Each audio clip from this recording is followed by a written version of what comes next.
بہت پرانے وقتوں کی بات ہے کہ بغداد کے گنجان بازاروں میں ایک تیل کا سوداگر رہا کرتا تھا جس کا نام کریم الدین تھا۔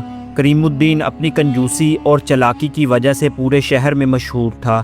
لوگ کہتے تھے کہ کریم الدین کے پاس دولت کے انبار تو ہیں، مگر اس کا دل اتنا چھوٹا ہے کہ وہ ایک کوڑی بھی کسی ضرورت مند کو دیتے ہوئے 100 بار سوچتا ہے۔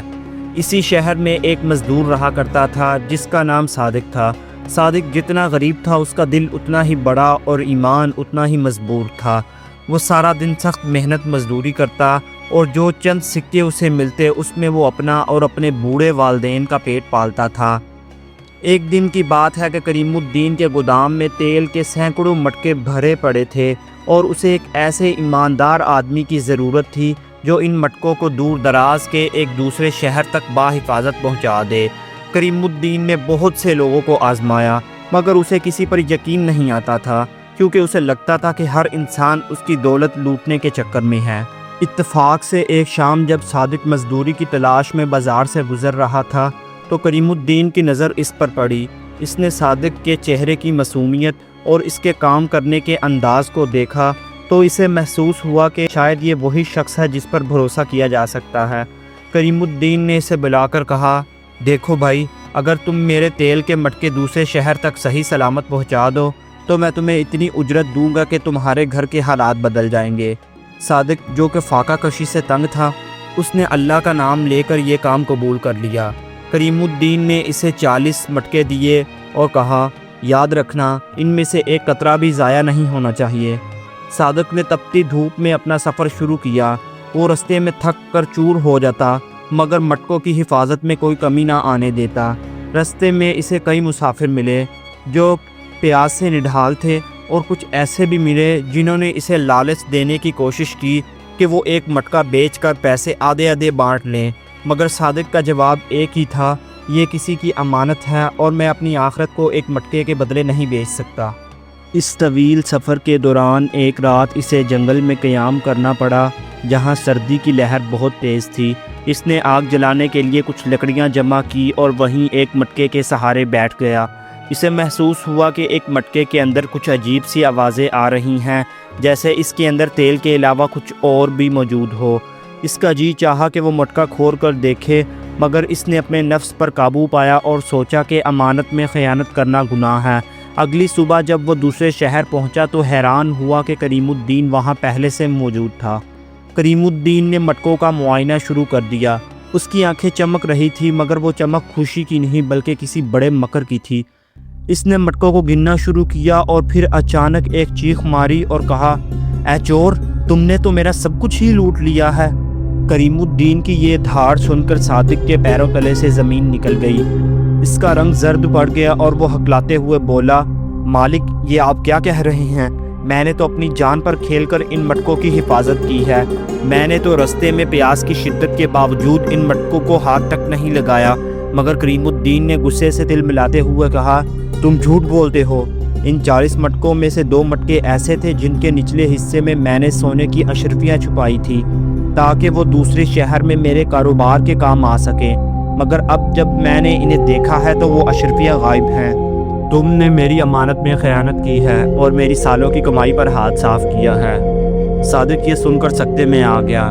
اسے اب سمجھ آیا کہ وہ آوازیں جو اسے رات کے اندھیرے میں سنائی دی تھیں وہ تیل کی نہیں بلکہ ان اشرفیوں کی تھی جو مٹکوں کے اندر ٹکرا رہی تھی۔ اس نے روتے ہوئے اللہ کی قسم کھائی اور کہا، مالک، میں نے اشرفیہ تو کیا، ان مٹکوں کا ڈھکن تک نہیں کھولا۔ مگر کریم الدین کہاں ماننے والا تھا۔ اس نے شور مچا کر لوگوں کو اکٹھا کر لیا اور صادق کو چور قرار دے کر قاضی کی عدالت میں لے جانے کی دھمکی دی۔ وہاں موجود لوگ بھی صادق کی غریبی دیکھ کر اسے شک کی نگاہ سے دیکھنے لگے، کیونکہ دنیا اکثر ظاہری حالت دیکھ کر ہی فیصلہ کرتی ہے۔ صادق کا دل خون کے آنسو رو رہا تھا۔ اسے اپنی غریبی پر نہیں بلکہ اس تہمت پر دکھ تھا جو اس کی ایمانداری پر لگائی گئی تھی۔ اس نے سوچا کہ اگر میں واقعی چور ہوتا تو آج میرے گھر میں فاقے نہ ہوتے۔ کریم الدین نے اسے دھکا دیتے ہوئے کہا، اگر تم نے کل صبح تک میری اشرفیاں واپس نہ کی تو میں تمہیں شہر کے کوتوال کے حوالے کر دوں گا اور تمہیں ایسی سزا ملے گی کہ تمہاری نسلیں بھی یاد رکھیں گی۔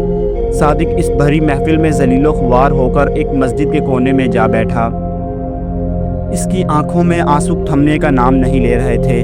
صادق گڑ گڑا کر دعا کرنے لگا، یا اللہ، تو دلوں کے حال جانتا ہے، تو جانتا ہے کہ میں نے کوئی چوری نہیں کی، میں نے ہمیشہ حلال رزق کو حرام پر ترجیح دی ہے، آج میری عزت تیرے ہاتھ میں ہے۔ اسی دوران وہاں ایک بوڑھا مسافر آ کر رکا۔ اس نے صادق کو اس حال میں دیکھا تو قریب آ کر بیٹھ گیا اور شفقت سے پوچھا، بیٹا تم اتنے پریشان کیوں ہو؟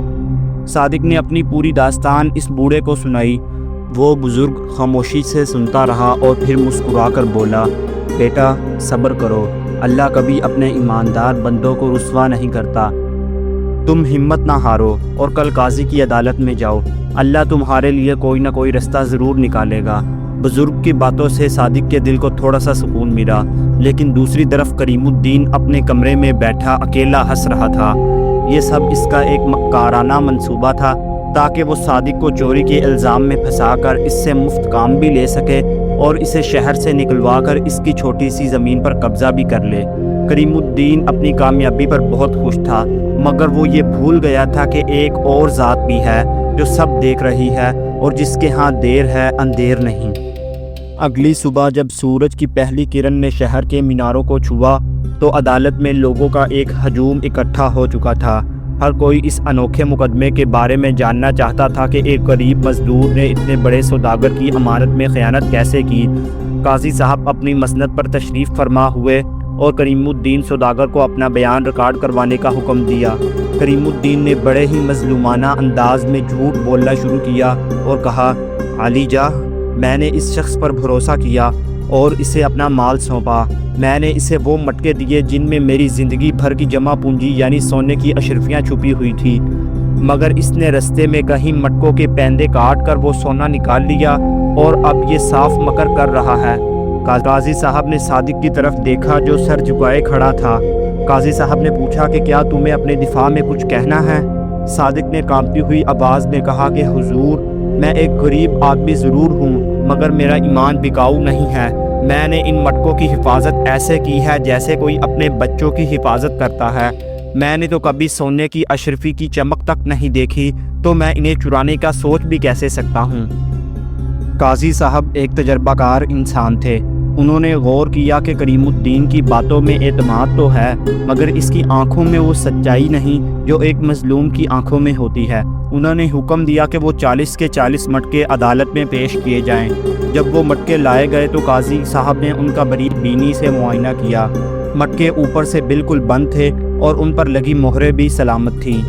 قاضی صاحب نے کریم الدین سے پوچھا کہ اگر مٹکوں کی مہریں نہیں ٹوٹی اور پیندے بھی سلامت ہیں تو اشرفیاں کیسے نکل گئیں؟ کریم الدین تھوڑا سا ہڑبڑایا مگر جلد ہی سنبھل کر بولا، حضور، اس نے بڑی چالاکی سے پیندے کے نیچے سے مٹکا کاٹا اور پھر اسے دوبارہ مٹی سے جوڑ دیا تاکہ کسی کو شک نہ ہو۔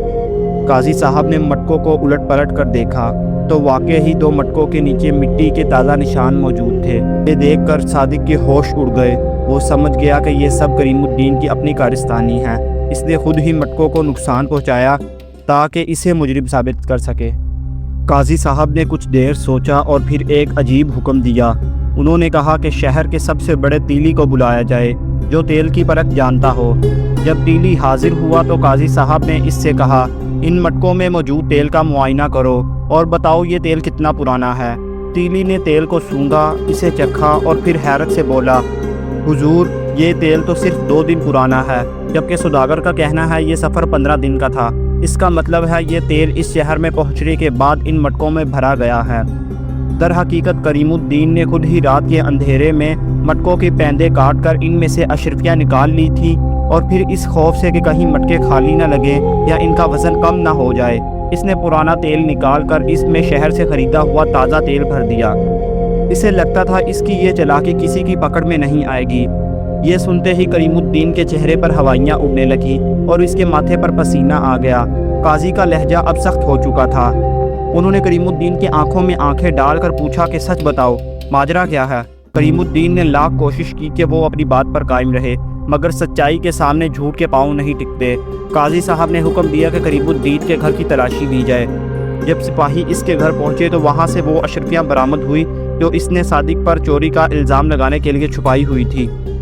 قاضی صاحب نے فیصلہ سنانے کے لیے قلم اٹھایا ہی تھا کہ اچانک دربار کے دروازے پر ایک گھڑ سوار نمودار ہوا۔ اس کے کپڑے خاک آلود تھے اور وہ ہانپ رہا تھا۔ اس نے اونچی آواز میں پکارا کہ رکیے عالی جاہ، انصاف ابھی ادھورا ہے۔ یہ سن کر صادق اور کریم دونوں چونک اٹھے۔ وہ گھڑ سوار کوئی اور نہیں بلکہ اس شہر کا ایک بڑا جوہری تھا، جس کے پاس کریم الدین اکثر اپنے زیورات کی پرکھ کے لیے جایا کرتا تھا۔ جوہری نے دربار میں آ کر ایک مخملی تھیلی قاضی صاحب کے سامنے رکھی اور کہا، حضور، کریم الدین نے صرف صادق پر جھوٹا الزام نہیں لگایا بلکہ اس نے اس شہر کی معیشت کے ساتھ ایک بہت بڑا کھیل کھیلا ہے۔ تھیلی کھولی گئی تو اس میں وہ اشرفیاں نکلی جو کریم الدین نے جوہری کو کچھ دن پہلے ہی دی تھی۔ جوہری نے ان میں سے ایک اشرفی اٹھا کر پتھر پر ماری تو وہ تھڑک گئی۔ معلوم ہوا کہ وہ اشرفیاں اصلی سونے کی نہیں بلکہ تانبے پر سونے کا پانی چڑھا ہوا تھا۔ کریم الدین کے چہرے کا رنگ اب زرد سے کالا پڑ چکا تھا۔ جوہری نے انکشاف کیا کہ کریم الدین دراصل ایک بہت بڑے گروہ کا حصہ ہے جو شہر میں جعلی سکے پھیلا رہا ہے، اور اس نے صادق کو اس لیے چنا تھا تاکہ اگر یہ سکے پکڑے جائیں تو سارا الزام اس غریب مزدور پر آئے اور کریم الدین خود پاک صاف بچ نکلے۔ قاضی صاحب نے حکم دیا کہ صادق کو فی الحال باعزت بری کر دیا جائے، مگر کریم الدین کو اس وقت تک قید تنہائی میں رکھا جائے جب تک وہ اپنے باقی ساتھیوں کا نام نہیں اگل دیتا۔ صادق عدالت سے باہر نکلا تو اس کے قدموں میں عجیب سا اطمینان تھا، مگر اسے کیا معلوم تھا کہ کریم الدین کے گروہ کے لوگ اب اس کی جان کے دشمن بن جائیں گے۔ وہ اپنے گھر کی طرف بڑھ رہا تھا کہ اسے محسوس ہوا کچھ سائے اس کا پیچھا کر رہے ہیں۔ وہ سائے گلیوں کے موڑ پر غائب ہو جاتے اور پھر اچانک قریب آ جاتے۔ صادق نے اپنی رفتار تیز کر دی۔ اسے وہ بزرگ یاد آئے جنہوں نے اسے ہمت دی تھی۔ وہ مسجد کی طرف بھاگا، مگر رستے میں ایک تنگ گلی میں 3 نقاب پوشوں نے اسے گھیر لیا۔ ان کے ہاتھوں میں چمکتے ہوئے خنجر تھے اور ان کی آنکھوں میں خون اترا ہوا تھا۔ ان میں سے ایک نے غرا کر کہا، اے مزدور، تو نے ہمارے آقا کو جیل پہنچا کر اپنی موت کو دعوت دی ہے، اب تیری زبان ہمیشہ کے لیے خاموش ہو جائے گی۔ صادق نے پیچھے ہٹنے کی کوشش کی مگر دیوار حائل تھی۔ اس نے دل میں اللہ کو یاد کیا اور اپنی لاٹھی مضبوطی سے تھام لی۔ اسے معلوم تھا کہ اس بار اس کا مقابلہ کسی مکر سے نہیں بلکہ کھلی موت سے ہے۔ اسی لمحے گلی کے دوسرے کونے پر ایک ایسی آواز آئی جس نے سب کے خون منجمد کر دیے۔ وہ آواز اسی پراسرار بزرگ کی تھی جس سے صادق کی ملاقات مسجد میں ہوئی تھی، مگر اس بار ان کے ہاتھ میں تسبیح نہیں بلکہ ایک لمبی تلوار تھی۔ انہوں نے کڑکدار آواز میں کہا، رک جاؤ ظالموں، اب تمہارا انجام بہت عبرتناک ہوگا۔ نقاب پوشوں نے جب ان بزرگ کا جلال دیکھا تو وہ سمجھ گئے یہ کوئی عام بوڑھا نہیں بلکہ کوئی مرد کلندر ہے۔ چند ہی لمحوں میں وہ بزدلوں کی طرح وہاں سے فرار ہو گئے۔